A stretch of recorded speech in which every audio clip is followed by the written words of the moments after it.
예수님의 제자 훈련 마지막 과제라는 제목으로 하나님 말씀 나누도록 하겠습니다.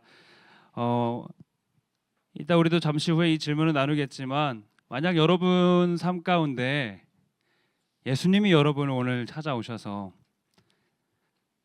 여러분을 반겨주시고 딱 한마디 이야기를 해주신다면 여러분은 어떤 이야기를 듣고 싶으신가요? 예수님께서 오셔서 어떤 이야기를 여러분에게 해주기를 원하시나요? 어제 순장반 시간에 이 질문들을 막 나누고 풍성한 시간을 좀 가졌는데요. 저도 혼자 조용히 적어봤습니다. 저는 이 말을 듣고 싶은 것 같더라고요. 잘하고 있다.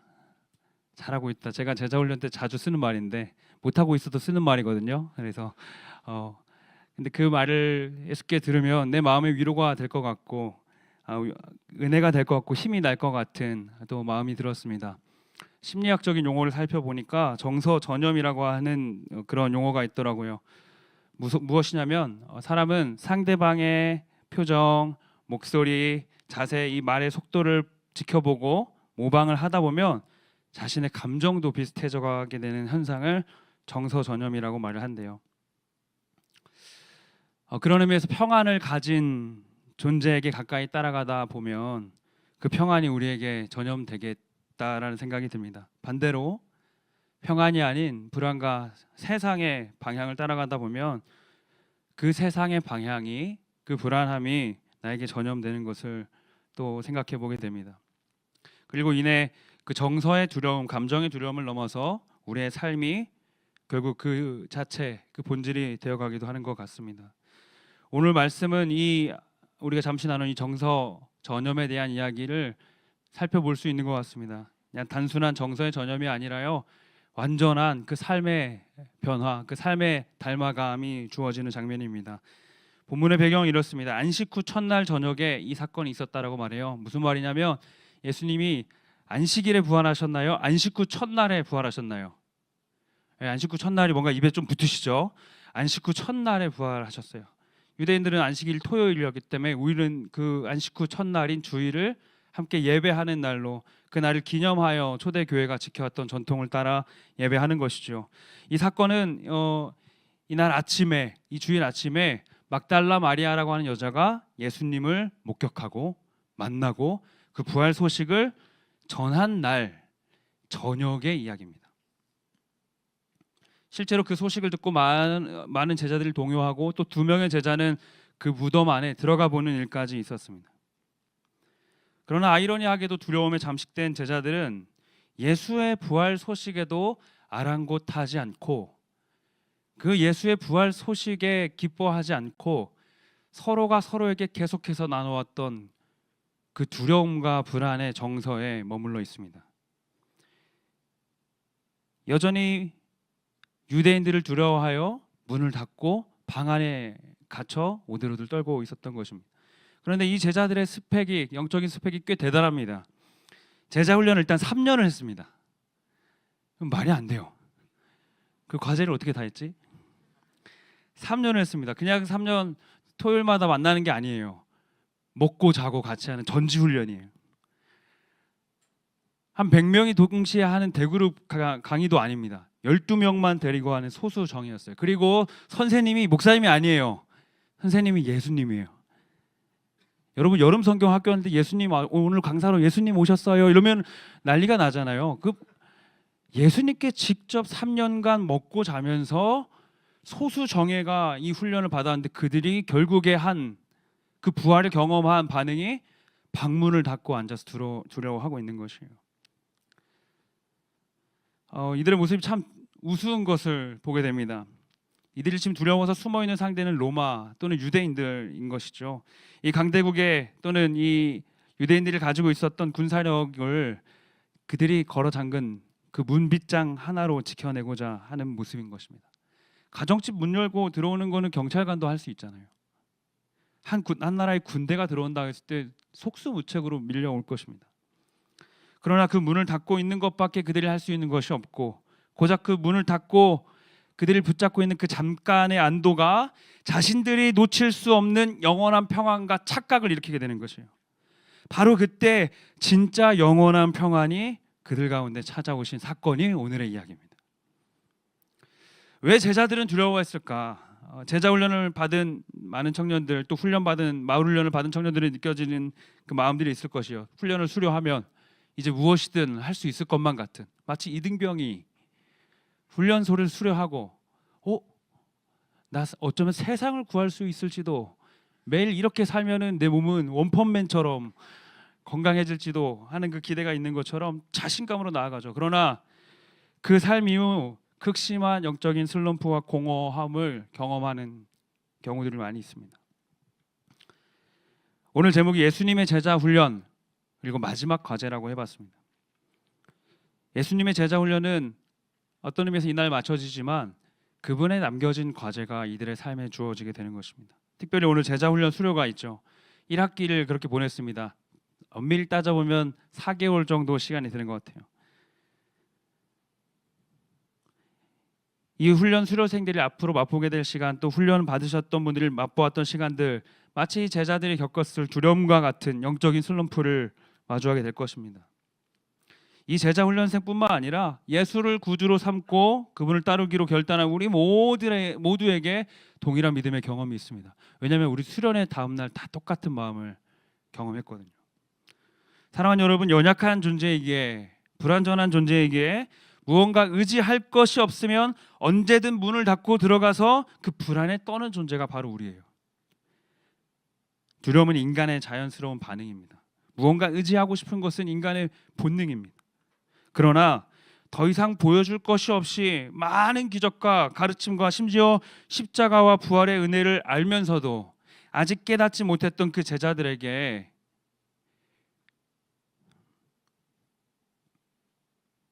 그 본능 가운데 머물러 있었던, 그 반응 가운데 머물러 있었던 제자들에게, 도저히 가망과 가능성이 없던 이 제자들에게 주님이 찾아오시자 모든 삶의 역전이 일어나게 되는 것입니다. 사랑하는 여러분, 오늘 말씀 앞에 선 여러분의 상황이 어떤지 잘 모르겠습니다. 기말고사 잘 보셨어요? 미안합니다. 이번 여름 학기, 계절 학기 잘 신청하셨어요? 여러분의 다음 진로의 계획들이 어떻게 되는지 모릅니다. 여러분의 마음 상태가 어떤지 모릅니다. 여러분이 알바를 잘 구했는지, 이번 방학을 얼마나 알차게 스펙을 쌓아갈지 그 계획들 잘 모릅니다. 그러나 그 모든 것들이 여러분이 이 삶의 군대로부터 여러분의 삶을 지키고자 걸고 있는 문 빗장이라고 한다면, 오늘 그 빗장을 날려버리시고 그 잠시의 안도에 머물러 있는 것이 아니라, 영원한 평안과 착각을 일으키는 상태에 머물러 있는 것이 아니라 빗장을 날리고 그분의 평화를 취하는 오늘의 여러분 되시길 소망합니다. 그런 의미에서 오늘 우리 모두 다 제자의 마음으로 이 자리에 서 있습니다. 예수를 믿고 그분의 십자가와 부활의 은혜를 따라가는 이들은 모두 제자입니다. 아멘이십니까? 이 제자의 자리에서 우리 각자에게 또 동일하게 주신 이 마지막 과제를 함께 살펴보기 원합니다. 첫 번째 과제라고 얘기해서 미안합니다. 첫 번째 예수님의 과제는 이것입니다. 같이 한번 읽어보겠습니다. 시작. 어떤 불안에도 예수의 평강이 있을지어다. 한 번 더 읽겠습니다. 어떤 불안에도 예수의 평강이 있을지어다. 아멘. 여러분이 기억해야 할 첫 번째 과제입니다. 어떤 불안에도, 어떤 상황에도 예수의 평강이 여러분 가운데 있기를 간절히 소망합니다. 요한복음 20장 19절 같이 한번 읽어보겠습니다. 시작. 이날 곧 안식 후 첫날 저녁 때에 제자들이 유대인을 두려워하여 모인 곳의 문들을 닫았더니 예수께서 오사 가운데 서서 이르시되 너에게 평강이 있을지어다. 아멘. 예수께서 우리에게 원하시는 것은 평강입니다. 우리가 평안하기를 원하세요. 세상의 험난함 속에서도 우리가 평안하기를 원하세요. 죽음의 위기 앞에서도 우리가 평안하기를 원하시는 분이십니다. 믿으십니까? 이 시대는 평안이 절실했던 시대예요. 우리가 살아가는 이 현대 사회는 역사 속에서 유례적으로 전쟁을 찾아보기 힘든 시대이죠. 물론 폭력이 없다라고 말하는 것은 아닙니다. 그러나 이 유대인들이 살고 있었던 시대는 생존의 위협을 받던 폭력의 시대입니다. 그러하기에 이들에게 인사 자체가, 우리의 역사 속에서 인사 자체가 안녕인 것처럼 유대인들의 인사 뭐예요? 샬롬인 것이죠. 예수님의 어떤 인사는 샬롬처럼 들리기도 했을 것입니다. 그러나 그분이 말하시는 샬롬은 일순간에 우리가 의례적인 인사로서의 샬롬이 아니라 이들의 삶에 절대로 놓치지 말아야 할 평강을 말하고 계신 것이에요.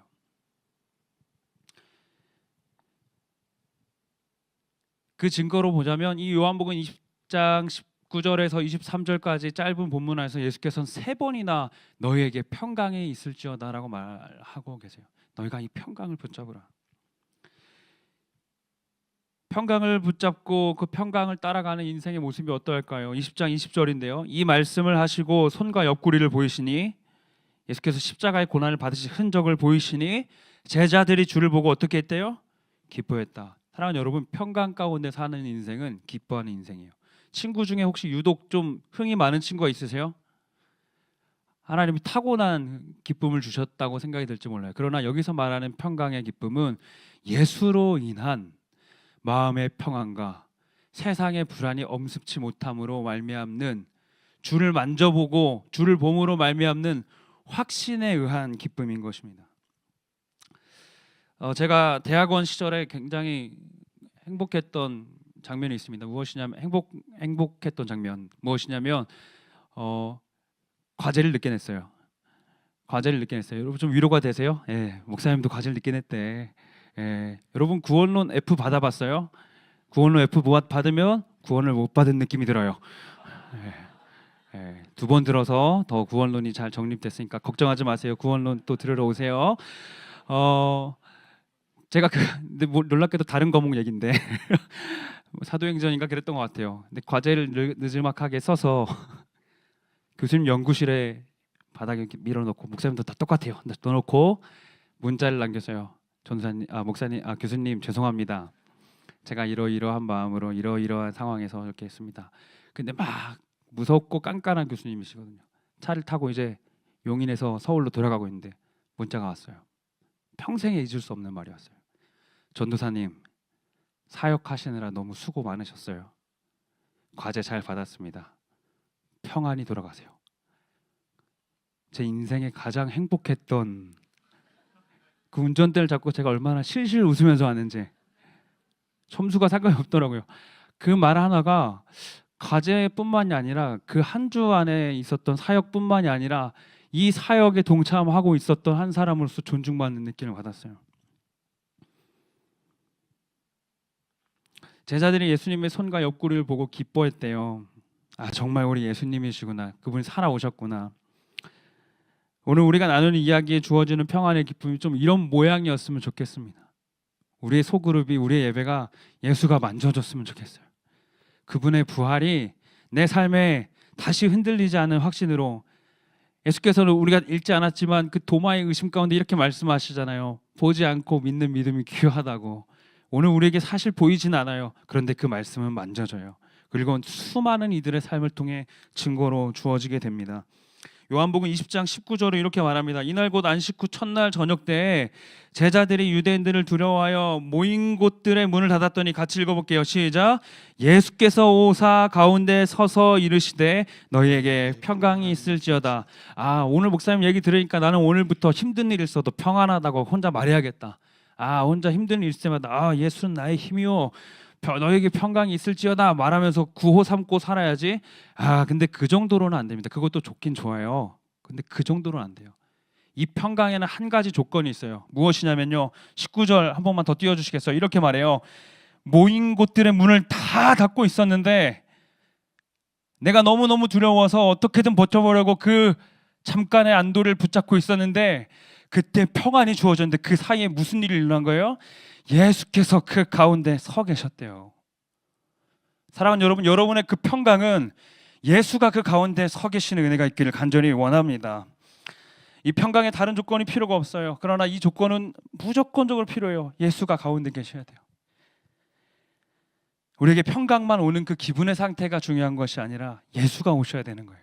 예수가 그 가운데 계셔야 그 평강이 완성되는 것입니다. 제가 오늘 예화가 꽤 많은데 어제 저희 집이 정전이 됐어요. 그 놀랄 일은 아니잖아요. 네. 저녁에 이제 자려고 해서 저희 이제 아기도 들여보내고 이제 자라, 영적 건의로 이렇게 재웠어요. 이렇게 자야 될 시간이다. 잘 지어다. 이렇게 해서 보냈는데 정전이 그때 딱 된 거예요. 근데 방에서 이제 이 친구가 소리가 들려요. 아빠 왜 이렇게 어두워?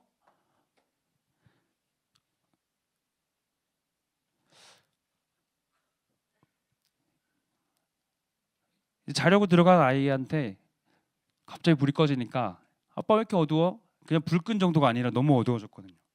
정전을 태어나 처음 겪어본 거예요. 아주 허접이죠. 이 정전을 처음 겪어본 아주 이 낯설고 그 어려운 환경 속에서 굉장히 바들바들 떨고 있던 친구가 저희 집에 있었던 것이죠. 전등 구간만 차단기가 내려가 냉장고는 잘 돌아갑니다. 혹시 여기에 지혜가 있으신 분들은 좀 자문을 구해요. 예배 끝나고 찾아와 주시면 감사하겠어요. 다시 얘기로 돌아와서 아빠 왜 이렇게 어두워? 이렇게 얘기를 하는 거예요. 이건 정전이야. 아빠 나 너무 어두워서 무서워. 그러니까 괜찮아. 금방 불 돌아올 거야. 아빠가 눕혀줄 테니까 자자. 그리고 아빠가 눕혀줬어요. 잘 수 있어. 괜찮아. 오늘 잘 수 있어. 무섭지 않아. 전기 금방 안 고쳐졌어요. 아직도 안 고쳐졌어요. 근데 이 아이는 그날 밤에 잠을 아주 잘 잤어요. 어떻게 잘 잤을까요? 이 정전으로 이러 따위는 아무 문제도 아닌 아빠의 그 평안이 이 아이를 덮고 있었기 때문인 거거든요. 요한복음 14장 27절 예수의 평안이 정체가 드러납니다.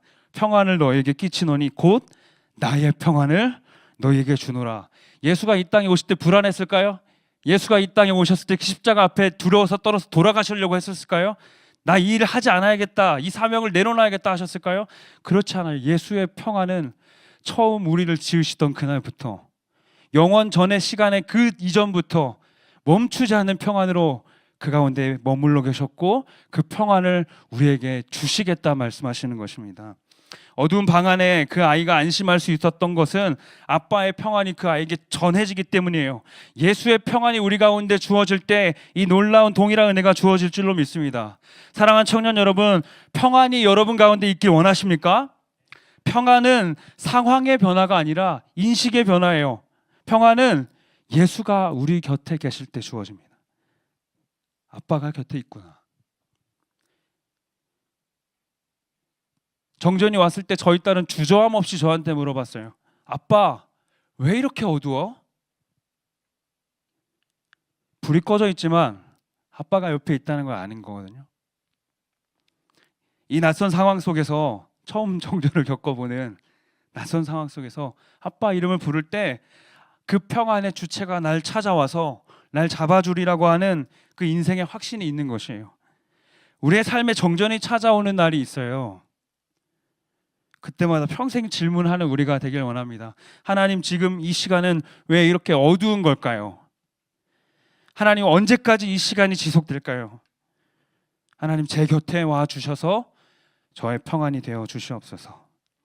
그러한 기도와 간구 가운데 주님께서 우리의 닫힌 문을 다 열어 제치고 우리 가운데 들어오셔서 우리 가운데 서시고 당신의 평안이 너희에게 있을지어다 말씀하실 줄로 믿습니다. 주님의 그 음성을 누리는 저와 우리 모두 되기를 소망합니다.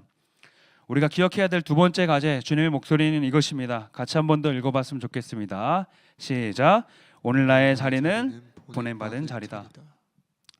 오늘 나의 자리는 보냄받은 자리다라는 정체성이 또 그 예수님의 음성이 우리 가운데 끊임없이 들려줘야 됩니다. 평안이 있을지어다. 이러한 너희의 삶은 이제 그 평안에 머물러서 평안 좋다 하고만 있는 것이 아니라 보냄을 받은 자리로 가야 된다 말씀하십니다. 20장 21절을 우리 같이 한번 읽어봤으면 좋겠습니다. 21절입니다. 시작. 예수께서 또 이르시되 너에게 평강이 있을지어다. 아버지께서 나를 보내신 것 같이 나도 너희를 보내노라. 아멘. 아버지께서 나를 이 땅에 보내신 것처럼 나도 이제 너희를 보낸다라고 말씀하십니다. 이 보낸다라고 하는 단어는 아포스텔로라고 하는 헬라어예요. 근데 이 단어가 어디에 쓰이게 되냐면 보내심을 받은 자, 아포스톨로스라는 단어로 쓰이게 되는데 이 말은 우리가 잘 알고 있는 단어, 사도라는 단어입니다. 사도는 보내심을 받은 자예요.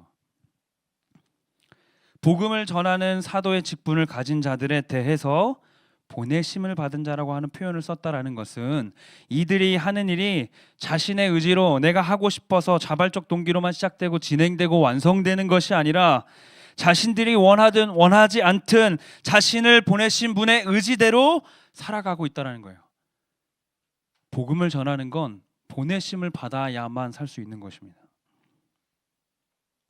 예수께서는 제자들에게 하나님 아버지께서 나를 이 땅에 보내신 것처럼 나도 너희를 보내겠다라고, 그래서 내가 보내진 대로 너희가 살아가길 원한다라고 오늘 이 본문 안에서 얘기하시는 것이죠. 그렇다면 그 모양은 무엇일까요? 하나님은 왜 예수님을 이 땅에 보내셨을까요? 요한복음 3장 17절입니다. 하나님이 그 아들을 세상에 보내신 것은 세상을 심판하려 하심이 아니요, 함께 읽습니다. 그로 말미암아 세상이 구원을 받게 하려 하심이라. 아멘. 세상이 구원받는 자리까지 나아가는 것이에요. 이따 할 얘기였는데 지금 하겠습니다. 제가 주중에 순장하고 신방을 하다가, 이 순장이 CCC인데 너무 정체가 좁혀졌나? 굉장히 귀한 친구예요. 근데 이 친구의 마음이 무엇이냐면은 캠퍼스에서 전도하는 시간이 너무 좋아서, 말씀을 전하는 그 복음의 역사가 너무 좋아서 졸업하고도 협동 그 사역을 돕고 싶다는 거예요. CCC에서. 너무 귀하지 않나요? 안 귀한가 보네. 근데 제가 그 얘기를 듣다가 제 마음에 무의식 중에 어떤 생각이 들었냐면, 야, 좋을 때다. 좋을 때다. 근데 저한테 되게 인상적인 이 만남이, 이 한 만남과 또 한 만남이 있었는데, 제가 좀 별로 못 느끼실 수도 있겠지만 제가 살이 좀 빠졌어요. 하하. 아침마다 6시에 일어나서 러닝을 해요. 아주 짧은 거리를요. 예. 네, 러닝을 하다 보면은 재미있는 일들이 많습니다. 어떤 분을 만나기도 하고요. 전 그래서 새벽에 보통은 모르는 분한테 다 인사를 하는 편이에요. 그래서 모르는 아저씨도 다 이렇게, 할머니도 마치 외국처럼 이렇게 하면서 인사하고 가고 있어요. 그러고 있다가 제가 충격을 받았던 장면이 뭐냐면, 어떤 할머니가 오셔서 교회 다니세요? 예수님 믿으세요? 하면서 전도지를 주시는 거예요. 아침 6시 반이에요. 아침 6시 반에 예수님 믿으시라고 해서, 아이고 너무 너무 반갑잖아요. 저 목사인데. 그래서 막, 아이고 어떻게 나오셨어요 권사님 하면서 또 잠시 이야기를 나누는 시간 가졌어요.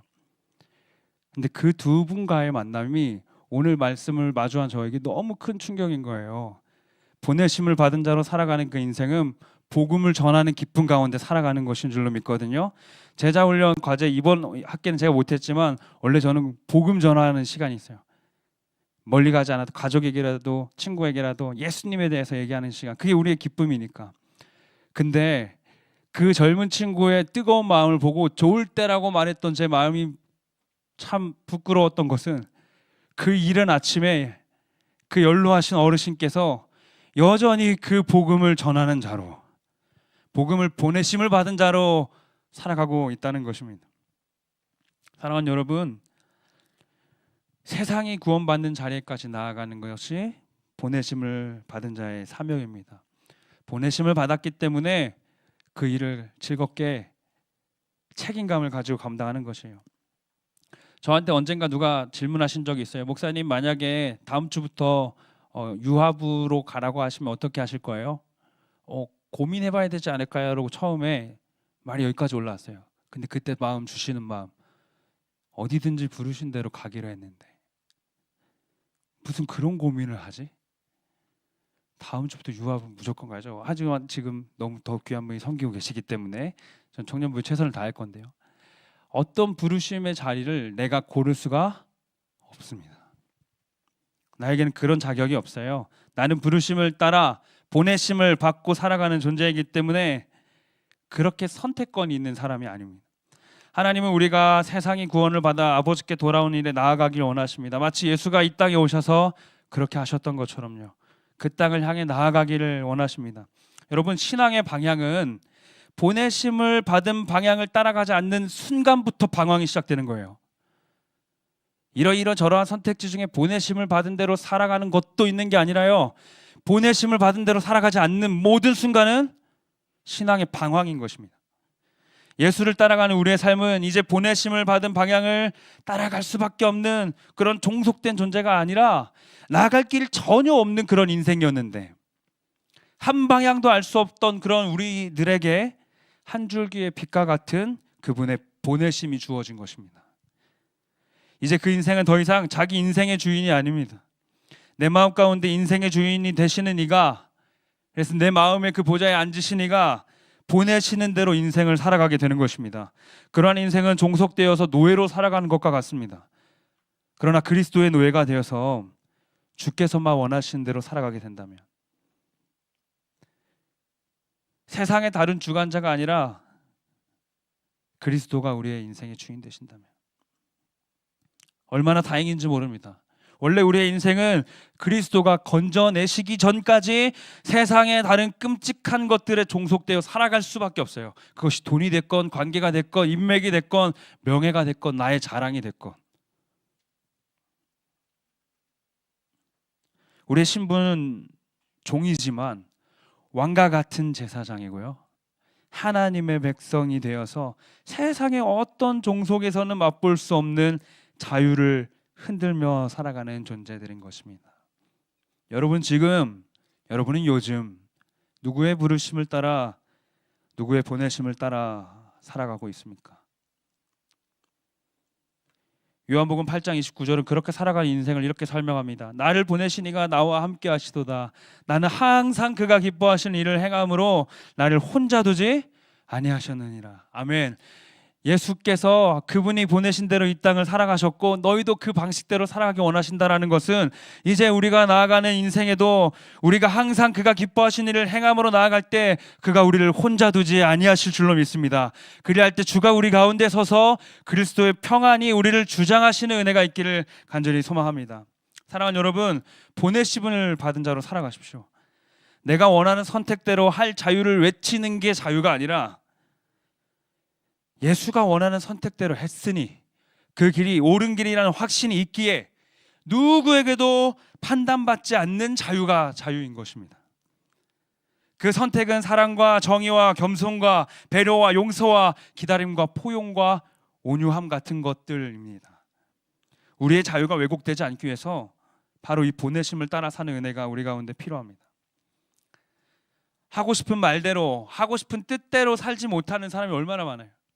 그리고 그것대로만 사는 사람도 얼마나 많습니까? 하지 않아도 하지 않을 때 주님의 부르심과 보내심의 명령을 들을 수 있게 되는 겁니다. 내가 할 수 있는 것들 다 내려놓고 그분의 보내심을 따라가는 인생 되길 원합니다. 세 번째 마지막인데요, 우리 마지막 같이 한번 읽어보겠습니다. 시작. 날마다 성령을 받아 살아나라. 아멘. 주님의 마지막 과제인 것이죠. 요한복음 20장 22절은 이렇게 말합니다. 이 말씀을 다 하시고 그들을 향하사 숨을 내쉬며 이르시되 성령을 받으라. 이렇게 하시지 않았을까요? 그분이 호흡하셨어요. 숨을 내쉬며 성령을 받으라 하시는데, 이 숨을 내쉰다라고 하는 단어가 구약에 2번 나와요. 한 번은 창세기 2장 7절, 제가 읽어드릴게요. 여호와 하나님이 땅의 흙으로 사람을 지으시고 생기를 그 코에 불어넣으시니 사람이 생명이 되니라. 또 에스겔 37장 9절 10절입니다. 주 여호와께서 이같이 말씀하시기를 생기야 사방에서부터 불어와서 이 죽음을 당한 자에게 불어서 살아나게 하라 하셨더라. 이에 내가 그 명령대로 대언하였더니 생기가 그들에게 들어가매 그들이 곧 살아나서 일어나 서는데 극히 큰 군대더라. 예수께서 호흡을 불어넣으시는 이 장면은요, 마치 세상이 처음 창조되었던 날과 같이 생명이 우리 가운데 새롭게 불어넣어지는 시간이에요. 예수께서 호흡을 불어넣으시는 이 장면은요, 마른 뼈가 도저히 살 가망이 없이 완전히 죽어 있다가, 그래서 더 이상 그 인생엔 소망이 없어진 채로 살아가고 있다가 생기가 불어와 살아나게 하시는 장면이에요. 성령의 역사는 살아남에 있습니다. 한 신학자는 성령은 수줍음이 많으신 하나님이라고 표현하기도 했어요. 왜냐하면 그분의 사역이 드러나지 않는 순간들이 많기 때문입니다. 성령은 숨을 쉬는 것처럼 일하세요. 그래서 우리가 인식하지 못합니다. 그러하기에 성령의 역사는 우리가 그분을 의식할 때 나타나는 것이에요. 이것을 전문 용어로 성령 충만이라고 합니다. 성령의 역사는 우리가 예수를 처음 믿은 날부터 우리 안에 찾아오심으로 시작합니다. 이것을 전문 용어로 성령의 내주하심이라고 말해요. 성령 하나님은 우리 안에 내주하시고 찾아오셔서 절대로 우리를 떠나지 않으시고 우리의 평생에 도움이 되어 주십니다. 제가 운동하고 있다고 했잖아요. 믿기지 않으시겠지만 제가 매일 아침마다 하는 일은 체중계에 올라가는 일이에요. 심판대 앞에 서는 근데 날마다 저의 그 경건한 의식 속에서 저의 삶의 방향이 정해지거든요. 내 지난 삶에 대한 평가가 이루어지거든요. 의식 가운데 살아가는다라는 것은 성령 위에 우리가 올라서는 것입니다. 그분을 통해서 내 삶을 점검하고 그분을 따라서 나아가는 것이에요. 이 말씀 같이만 읽고 오늘 말씀을 맺고자 하는데요. 요한복음 14장 26절 같이 한번 읽겠습니다. 시작. 보혜사 곧 아버지께서 내 이름으로 보내실 성령 그가 너희에게 모든 것을 가르치고 내가 너희에게 말한 모든 것을 생각나게 하리라. 아멘. 찬양팀 준비해 주시면 감사하겠습니다. 그분을 의식하며 살아갈 때 그분께서는 우리가 하나님의 가르침을 떠오르게 도우실 것입니다. 여러분 참교육 보세요. 저만 보는 거 아니죠? 거기 굉장히 명대사가 있잖아요. 뭐예요? 선생이 학생 무서워하면 세상 망한다. 근데 거기서 제가 인상 깊었던 장면이 그 말들 듣고 어떻게든 살아보려고 하는 선생님, 그 선생님을 살려보려고 어떻게든 발버둥 치는 아이들을 봤어요. 저는 오늘 말씀 준비하면서 우리 청년들 보면서 그 생각 많이 들었어요. 하나님이 이들을 다 제자로 부르셨는데 우리는 자꾸 방문을 걸어 잠그고 싶은 날들이 참 많다. 그런데 그날 주님이 우리 가운데 서서 우리에게 평강을 말씀하실 때 우리 다시 일어나서 그분이 원하시는 대로 내 삶의 평강을 선포하게 되고 보내심을 따라 살아가게 되고 성령을 받아 살아나는 인생이 되었으면 좋겠습니다. 생의 의미가 없어진 것 같아 고통받는 이들이 내 삶의 가치를 찾고 있는 청년들이 이 가운데 있으리라 생각이 듭니다. 오늘 말씀 앞에 조금은 무거운 이야기지만 아까 그 이야기를 빌어서 하나 얘기해 본다면 성도가 내 자신의 연약함과 그 판단에 무너지면 그 신앙은 망하는 거예요. 성도가 내가 원하는 방식 따라서 따라가다 보면 그 신앙은 망하는 거예요.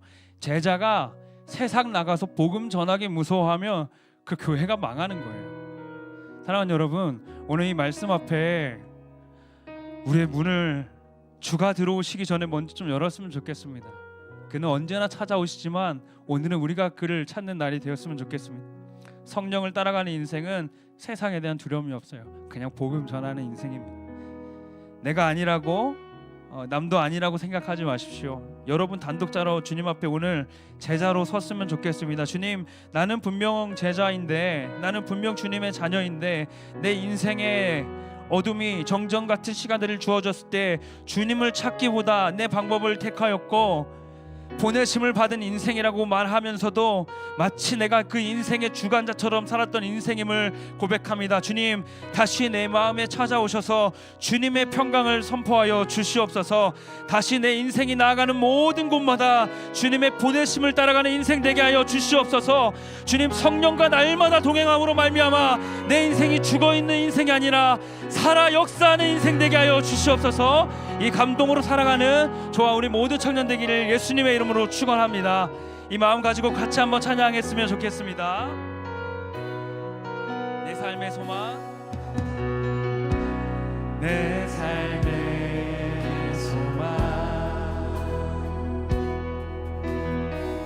내가 말하는 안무, 예수 닮기를, 예수 닮기를 내가 한없는 사랑, 풍성한 긍휼, 풍성한 긍휼, 예수 닮기를,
시간에 자유롭게 한번 기도했으면 좋겠는데요. 자리에 일어나서 해도 좋고요, 앉아서 해도 좋고요. 그런 거 다 신경 쓰지 말고 한 가지만 생각했으면 좋겠습니다. 주님, 주님의 제자로 이 땅 가운데 살아가는 내가 되게 하여 주시옵소서. 불안 가득한 세상 속에서도 주님이 나와 함께 하시기에 평안을 외치는 주의 제자 되게 하여 주시옵소서. 내가 나아가 어떤 곳에서든지 보내심을 받은 자로 살아가게 하여 주시옵소서. 성령과 동행하여 살아나는 인생 되게 하여 주시옵소서. 함께 주의 이름 부르시고 합심하여 기도하며 나갑니다. 주여, 주여. 사랑하는 주님, 사랑하는 주님, 내 인생의 유일한 집안자시고 나를 붙들어 가시는 주님이 함께 하시기에 청정과도 같은 내 인생에 어둠이 가득하여 아무것도 보이지 않는 그 시간들 속에서도 주가 나와 함께 하심으로 말미암아 나를 다시 일으키시고 주가 나와 함께 하시고 예배하게 하시는 주님을 신실로 믿습니다. 주여, 날마다 나아가게 하여 주시옵소서. 날마다 바라보게 하여 주시옵소서. 날마다 주를 찾게 하여 주시옵소서.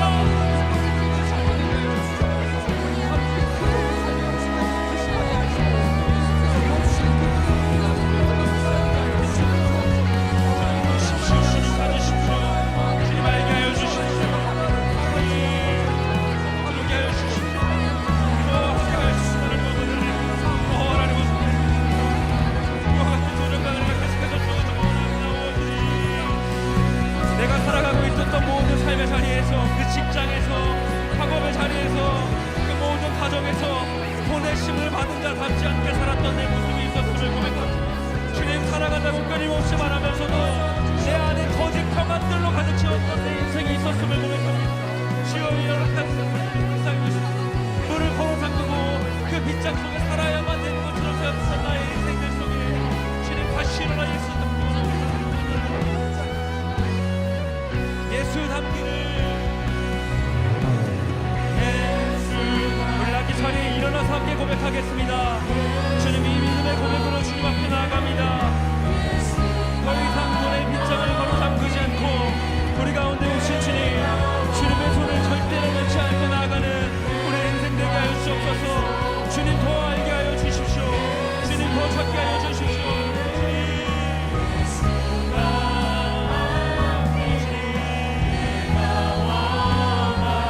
완전하신 예수, 완전하신 예수, 새롭게 하시네. 연약한 내 영혼 온전하게, 우리 함께 두 손을 높이 들고 완전하신 예수, 완전하신 주님, 연약하고 부족한 우리 주님의 완전함을 기대어 나갑니다. 세상의 다른 어떤 가치 다 뒤로하고 주님의 그 완전하심만 붙잡고 나가오니 주님을 닮아가게 하십시오. 주님을 알아가게 하여 주십시오. 온전하게, 온전하게 되리. 예수 닮기를, 예수 보기를, 예수만 높이길 내가 원하네. 내 평생 소원, 예수 닮기를, 예수만 닮기를 내가. 우리 한 번만 더 고백하겠습니다. 예수 닮기를, 예수 닮기를, 예수 보기를, 예수만 높이길 내가 원하네. 내 평생 소원, 예수 닮기를, 예수만 닮기를 내가 원하네. 이 시간 우리 마지막으로 기도하실 텐데요. 정말 이 찬양의 고백대로 살아갈 준비가 되셨습니까?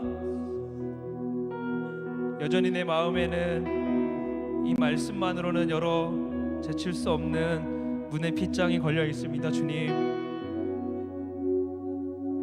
내 힘으로는 이 빗장을 열 수 없습니다. 두려움과 불안과 의심 속에서 또 내가 원한 그 삶의 방향 속에서 돌이키기나 너무나 쉽지 않습니다. 그러나 주님, 오늘 이 말씀 가운데 확신을 가지고 나아가 보려고 합니다. 내 빗장 너머로 들어와 주시옵소서. 주님이 내 안에 오셔서 내 마음의 중심에 세워 나의 평안이 되어 주시고 나를 일으켜 세우셔서 주님이 원하시는 건 아버지와 아들이 끊임없이 대화함으로 그가 기뻐하시는 일을 행할 때 나를 혼자 두지 아니하신다 말씀하셨던 것처럼 주여 그 놀라운 삶의 역사가 내 삶 가운데 동일하게 나타나게 하여 주시옵소서. 마주하고 있는 사역들과 또 가정과 또 일터와 학업의 자리와 또 수련회와 우리가 나아갈 모든 삶의 영역 가운데 주님, 우리가 나아가는 매일 한 걸음 한 걸음은 예수 더 닮아가는 인생 되기를 원합니다. 예수를 더 알아가는 인생 되기를 원합니다. 삶의 모든 자리에서 예수를 바라보므로 예수를 찾는 인생 되게 하여 주시옵소서. 이것이 우리의 평생의 소원입니다. 주여, 우리 그 자리 가운데 이끌어 주시옵소서. 우리 마지막으로 주의 이름 부르시고 합심하여 기도하며 나아갑니다. 주여,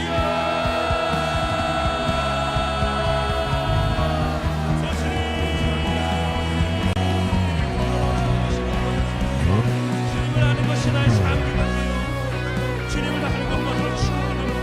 내 평생의 소원, 새로운 인생, 오직 주님 안에 내가 오늘 어떤 가치도, 내가 붙잡은 어떤 소망도, 내가 알고 있는 어떤 지식도 나를 찾으십시오.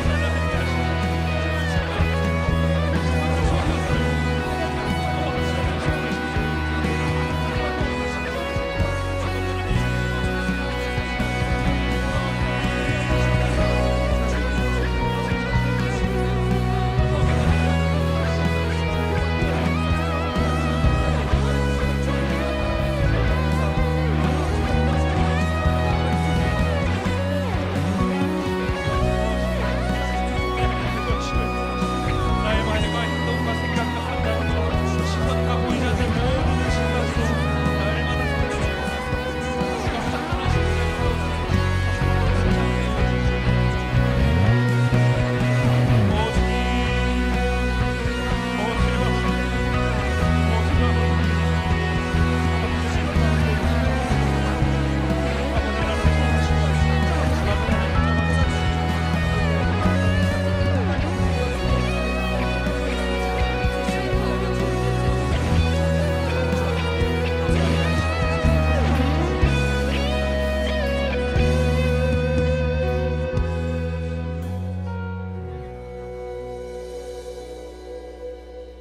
성령을 따라가는 우리의 인생 반드시 살아날 줄로 믿습니다.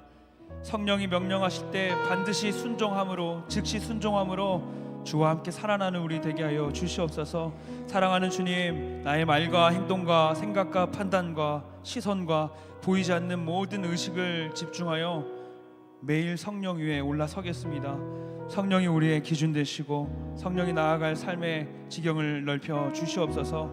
사랑하는 주님, 한 학기 동안 참 수고하고 애써 우리 청년들 그 마음과 삶을 붙잡아 주십시오. 평안과 안식을 주시길 원합니다. 그것에 대한 보상으로 손쉬운 쾌락과 내가 원하는 어떤 나의 판단들과 즐거움에 손이 뻗어만 가는 우리이지만, 오늘 이 말씀 앞에 다시 성령 위에 올라서서 우리가 붙잡아야 할 가치를 알기 원합니다. 주님, 우리는 예수 더 닮겠습니다. 주님, 우리는 예수 더 알아가겠습니다. 주님, 우리의 평생의 소원이 예수 더 닮고 예수 더 알고 주와 살아가는 그러한 인생 되게 하여 주시옵소서. 이후에 부서 모임과 순모임의 시간을 주님께 맡겨드립니다. 우리의 입술 열어 우리의 영혼이 그 시간을 사모하게 하여 주시고, 세상의 다른 대화를 넘어선 성령께서 주시는 외침과 간구와 위로와 회복이 넘치는 우리의 교제 되게 하여 주시옵소서. 함께 하시고 이끌어 주실 주님을 기대하며 사랑하는 우리 주 예수님의 이름으로 기도드립니다. 이제는 우리 주 예수 그리스도의 은혜와 하나님 아버지의 사랑과 성령의 평안의 그 교통하심이 예수 안에 머물러 평안을 쫓고 주의 보내심을 따라 성령을 따라 살기로 결단하는 주의 사랑하는 모든 청년들 위해 이들의 삶의 자리 위에 이제로부터 영원토록 항상 함께 있을지어다. 아멘.